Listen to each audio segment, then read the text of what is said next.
With all of the Artemis missions and stuff like that going on right now, there's a big initiative called In Situ Resource Utilization by NASA, which means we want to use all of the resources we can that's present on the moon in order to build small scale structures, repair structures, and stuff like that. So essentially, we are trying to figure out a way to use the moon dust, which is obviously incredibly abundant on the surface of the moon, in order to produce usable materials. Moon dust is composed of a ton of oxides. So it's got iron oxide in it, it's got aluminum oxide, magnesium oxide. And what we want is we want to separate that oxygen from the metallic component. So we want to take the oxygen away from the aluminum, which is what we're most interested in the regolith. And we want to just produce pure aluminum so we can use it for structures on the moon.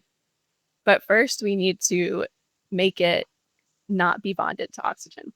So that's where the lithium hydride comes in. Lithium likes oxygen way more than aluminum does. So we are ideally hoping that by adding the lithium into it, whenever we ball mill the material or mechanical alloy it, so we're adding mechanical energy into the system, which is going to be inducing a reaction. So that is essentially the reaction is the oxygen moving from the aluminum to the lithium.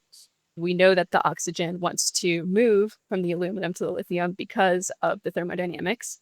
We just need to give the oxygen the energy to move. So we ball mill it so that we can give the oxygen the energy to move from the aluminum to lithium. And then after that reaction occurs, we'll have lithium oxide and aluminum. And you're right, the Vox is super important for this project because obviously there's no oxygen on the moon. And so we're trying to simulate the conditions of the moon as closely as we can as possible. So we ball mill the regolith and the lithium inside of an argon environment, which simulates the moon's atmosphere. And then also, it is much safer to deal with lithium when it's not in an oxygen environment.